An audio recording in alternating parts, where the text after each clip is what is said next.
The sting of her palm still vibrated on my cheek when she shrieked, loud enough to stop conversations 3 aisles over.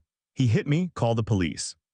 I just stood there, a pack of imported Gouda slipping from my numb fingers, staring at the furious woman whose nails had just gouged my forearm.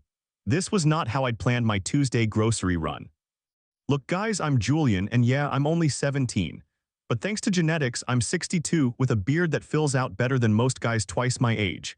So naturally, I get mistaken for an adult all the time, employee, bouncer, whatever. Usually it's just a quick sorry, wrong person, and we move on. Today was very, very different. I was just trying to find some fancy, mature cheddar for my dad's charcuterie board, minding my own business in the dairy section. This woman, maybe early 40s with one of those perpetually, "I need to speak to your manager" faces, was hovering nearby with her equally miserable-looking daughter. She locks eyes with me, then marches over, stopping inches from my face. "Excuse me," she barks, her voice sharp enough to curdle milk. "Do you know where the organic, grass-fed artisan goat cheese is? The one from that small farm in Vermont." I paused, because I do love cheese and I actually had a good idea where it was. But before I could offer a helpful hint, I remembered rule 1 of looking like an employee when you're not: don't engage. "Oh, sorry," I said, offering a polite smile. "I don't actually work here." Her face twisted faster than milk left out in the sun. "What do you mean you don't work here? You're wearing a blue shirt, you clearly work here. Stop being lazy and do your job." My blue t-shirt was, admittedly, close to the store's uniform color, but come on. "Ma'am, I'm just a customer, same as you," I explained, trying to keep my voice even. I started to turn away, hoping to de-escalate. "Bad move," a vice-like grip clamped onto my arm, her nails digging in. "You are not going anywhere until you help me." "I need that cheese." Her voice was shrill, drawing stares from a few elderly shoppers who were now pretending to be fascinated by yogurt. I tried to gently pull my arm free, my politeness evaporating. "Please let go of me," I said, a tremor in my voice I didn't like. That's when her other hand flew up, smack, a sharp, stinging blow to my cheek. The sound echoed in the quiet aisle. It felt like my head had been ripped from my neck for a split second. Before I could even process the shock, she pointed a trembling finger at me, her eyes wide and theatrical. "He assaulted me, he hit me first," she shrieked, doubling down on the lie with a conviction that almost made me question reality for a second. I just stood there dumbfounded, one hand involuntarily going to my stinging cheek. "What? You just slapped me," I stammered, holding up my arm to show the fresh red marks her nails had left. It was all a surreal, chaotic blur. What in the world is going on here? A deep voice cut through the sudden silence. Kyle, the store manager, I recognized him from my occasional visits, was striding towards us, looking absolutely baffled. He'd clearly seen the slap, or at least the aftermath. "Ma'am, why did you just hit him?" Kyle asked, his voice firm but calm. "He attacked me," Karen shrieked again, pointing at me like I was a monster. "I was just defending myself, look at his face." She even gestured to my cheek, the one she had just slapped. The audacity was astounding. Kyle looked between us, then his eyes landed on my arm, then my cheek. "Sir," he said to me, "are you all right?" She grabbed me, then slapped me, and now she's saying I hit her, I explained, trying to keep my voice steady, but I was shaking a bit. The injustice, the sheer absurdity of it was boiling inside me. Just then 2 officers, alerted by someone I hadn't even noticed, rounded the corner. Karen immediately launched into a fresh tirade, pointing at me, screaming about assault and her rights. It was a chaotic mess. The officers, bless their patient souls, quickly assessed the situation. One gently but firmly separated Karen from me, while the other asked me to explain what happened. I recounted everything, showing them the fresh red welts on my arm and the angry red mark on my cheek. Karen, meanwhile, was still yelling, insisting I was the aggressor. "We'll need to check the security footage, ma'am," one officer stated calmly to Karen. "And sir," he added, turning to me, "we'll need your statement too." It wasn't long before they came back. The officer who'd gone to review the tapes just gave me a small, apologetic nod. "The cameras show Ms. Karen's last name," he began, looking at Karen, who suddenly went quiet, grabbing Mr. Julian and then striking him. "There's no evidence of him assaulting you, ma'am." Karen's face crumpled. But he works here, he refused to help me." "He's not an employee, ma'am," Kyle interjected, pulling out a small store ID from his pocket. "He's 17, a customer." The officers exchanged a look. "Mr. Julian," the first officer asked, "would you like to press charges for assault?" It wasn't even a question. Yes, absolutely yes. I was still buzzing with adrenaline, but a cold determination had settled in. No one gets to do that and get away with it. That's where my dad came in. Since I'm a minor, he had to handle the legal end of things. He was furious, obviously, but also incredibly supportive. We filed the charges and now we're waiting for the court date. So yeah, that's my nightmare grocery run. Never thought a simple search for fancy cheese would land me in a police report, accused of assault by a woman who slapped me. It's a surreal, infuriating mess, and honestly, I'm still a little shaken. But hey, at least I got a story out of it, right? I'll definitely keep you guys posted after the court ruling. Stay safe out there and maybe wear a shirt that doesn't match the store uniform. Just a thought. This next one had Reddit losing its mind. Quick pause, subscribe now, because the chaos doesn't stop here. It wasn't even 10 in the morning and I already had a woman's bony fingers digging into my shoulder. "Excuse me," she snapped, her voice sharp enough to cut glass. "Are you going to help me? Or are you just going to stand there all day?" My wife, Sarah, who'd been patiently waiting for me to finish checking out our online order pickup, shot me a look of pure confusion. I just blinked, the sudden grab catching me completely off guard. We were at Home Depot minding our own business, grabbing supplies for our new rental property. Earlier, I'd even helped an older gentleman reach a box on a high shelf, just being a decent human. Guess that was my first mistake. I slowly turned to face the woman, who looked like she'd been marinating in entitlement for decades. Her face was flushed, her perm a little too tight.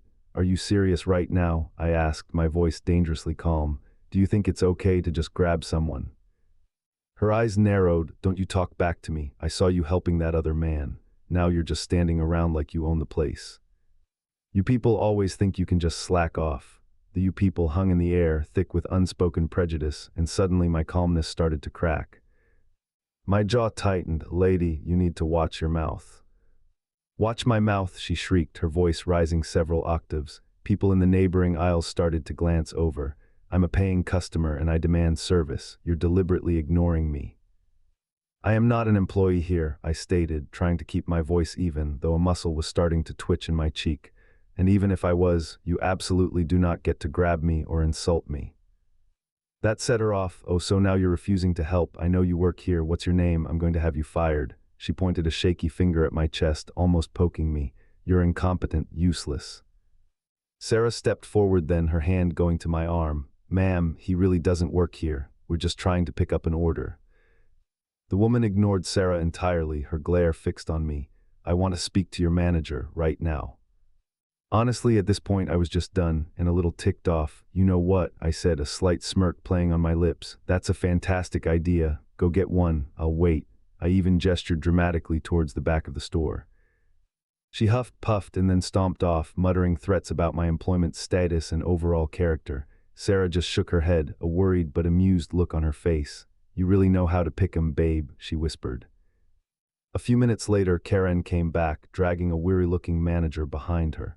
He was a guy I'd seen around before, maybe even exchanged a pleasantry or two with. "He's the one," she shrieked, pointing at me like I was a criminal.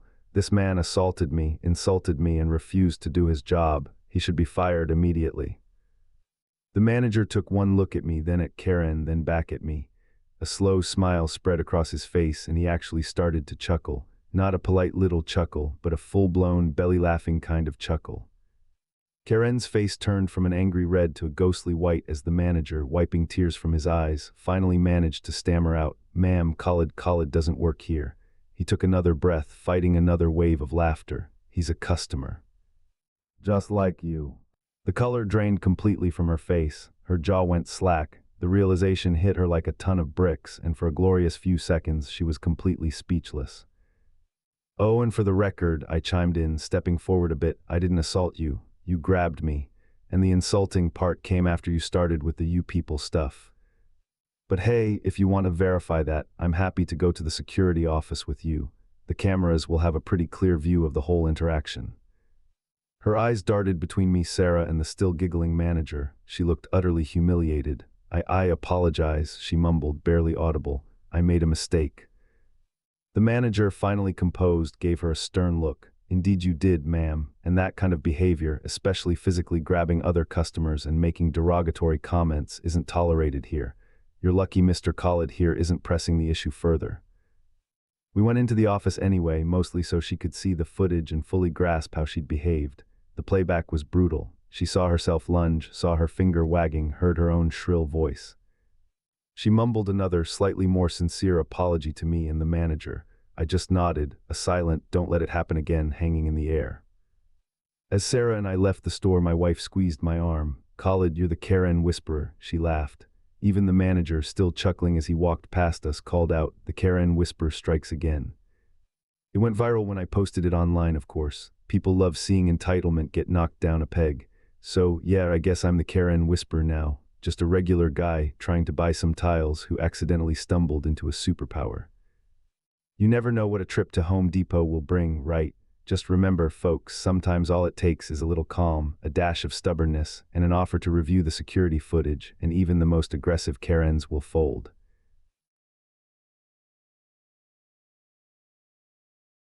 You know, usually my biggest problem at the grocery store is deciding between romaine and butter lettuce. Last Tuesday, it ended with a screaming woman in handcuffs, a terrified kid, and a cop asking me if I recognized her from the office. Yeah, my other office, the one with bars. It started innocently enough. I was on my lunch break just trying to grab some stuff for a quick salad. You know, healthy choices and all that. So I'm in the produce aisle humming some forgettable tune, weighing up my options for a good crunchy base. That's when I spotted her, a sweet, older lady, maybe in her late 70s, reaching for something on the top shelf. Her arm was stretched thin, her fingers just barely grazing the plastic. She sighed, a quiet, defeated sound. "I'm a pretty tall guy, and honestly, it's just good manners. Need a hand there, ma'am," I offered, already reaching. She turned, her face crinkling into a grateful smile. "Oh, bless you, dear, I just can't quite get that organic kale." I snagged it for her, handed it over. "Thank you so much. You're such a kind young man." She was genuinely appreciative, and honestly, it felt good. Just a simple moment of human connection, right? Wrong, so wrong. As the old lady shuffled off, still murmuring thanks, I heard a voice, sharp as a tack, from behind me. "Hey, you the one helping her, get me a bag of rice." I turned to see her, Karen, full Lululemon battle gear, tight yoga pants, branded top expensive sneakers. She had that specific entitled glint in her eye, like the world owed her free samples and immediate service. She was pointing a manicured finger at a high shelf stacked with giant bags of jasmine rice. Clinging to her leg, looking utterly miserable, was a little boy, maybe 4 or 5 years old. I blinked, genuinely confused for a second. "Excuse me." "Don't excuse me," she snapped, a hint of a sneer on her perfectly made-up face. "I saw you helping that old hag. Don't play dumb. Get me that rice. Now." My internal monologue went from "oh, for crying out loud" to "hold on, old hag." I took a breath. "Ma'am, I don't work here. I'm just a customer like you." I even gestured to my regular clothes, no uniform, no name tag. She scoffed, a truly dismissive sound. "Oh, please, I saw you. You're just being lazy. It's your job to help customers. Now are you going to get me my damn rice, or do I need to speak to your manager?" Her voice was getting louder now, starting to carry. The little boy flinched, burying his face in her leg. I tried again, trying to keep my voice even, though my annoyance was starting to boil. "Seriously, I don't work for this store. I was just helping someone out." "That was it," her face contorted. "Don't you dare lie to me, you useless waste of space. I pay good money here. You get paid to serve people like me. Do your job, you pathetic excuse for an employee." She was practically yelling now, pointing her finger right at my chest. People were starting to stare. I could feel my gut clenching. I don't typically get into shouting matches in public, especially not with someone who looks like they're about to spontaneously combust. I took a step back, then another. "Hey, what's going on here?" A store manager, a young guy named Mark, rushed over, clearly alerted by the commotion. Karen immediately pivoted her fury. "Finally, your incompetent employee here," she jabbed a finger at me, "is refusing to help me and then lying about where he works. He called that old biddy an old hag." I almost choked. "What? I did not. She just called an old lady an old hag." Mark looked between us, bewildered. Karen was now full-on shrieking, making a scene. "He's insulting me, he's rude, he needs to be fired, and he needs to get me my rice." The little boy was openly sobbing now, tugging at her pants. "Mommy, stop." Karen ignored him, gave him a little shove with her knee to get him off her leg. That was it for Mark. He saw the crying child, the utterly unhinged woman. He pulled out his phone. "Ma'am, I'm going to have to ask you to calm down or I'm calling the police." "You call them," she screamed, her voice cracking with rage. "I'm a paying customer, you're all harassing me." He called me a bye. Mark didn't hesitate. He was already talking into his phone, looking utterly drained. Karen, seeing this, completely lost it. She started grabbing at items on the shelf, first a bag of flour, then a carton of eggs, and just hurling them. Flour exploded everywhere, eggs splattered against the far wall. The little boy screamed, terrified, as she yanked his arm hard, pulling him closer as she kept throwing things, using him almost as a human shield against the looming threat of the police. Other shoppers were scattering, shielding their own kids. The old lady I'd helped was wide-eyed, frozen by a display of bell peppers. It was pure chaos. Within minutes, 2 squad cars pulled up, lights flashing. As soon as the officers stepped into the store, Karen turned her fury on them. "You're all in on it, this is harassment." He tried to assault me. She even tried to kick one of the officers when they attempted to calmly talk her down. That's when things went from bad to worse. She was swinging, yelling obscenities, completely out of control. It took both officers to finally get her cuffed, still screaming, still thrashing as they led her out. The little boy was picked up by a third officer, sobbing uncontrollably. My heart just broke for that kid. After everything finally calmed down, Mark thanked me profusely, apologizing for the whole ordeal. The old lady came over too, looking shaky. "Oh dear, I'm so sorry that happened to you. All I wanted was my Kale." I just shook my head. As I was giving my statement to one of the officers, he paused, looking at me closely. "Hey, you look really familiar. You don't happen to work down at the county jail, do you?" "Yeah," I admitted, a dry laugh escaping me. "I'm one of the corrections officers there." The cop just stared at me for a second, then shook his head. "Well, isn't that ironic? Guess who you might be seeing on shift soon." And yeah, it turns out Karen was going to be a new resident. It was a massive mess. I actually had to recommend a medical assessment for her during booking. Something was clearly not right. The charges started rolling in. Assault, child endangerment for, throwing eggs while holding her kid hostage, assault on an officer, and just to top it all off, possession of cocaine. A couple days later, I got a call at the jail. It was Karen's ex, the father of the little boy. He was calling to thank me. He'd been fighting for custody for ages, and her public meltdown and subsequent charges might finally give him the leverage he needed to get his son to a safer, more stable home. That, at least, was a relief. But I'm not gonna lie, working with her over the next few weeks was something. She was just as unhinged inside as she was in the supermarket, all that over some kale and a bag of rice. You really can't make this stuff up. I just wanted some damn salad. Got time for one more. This next video is worth it.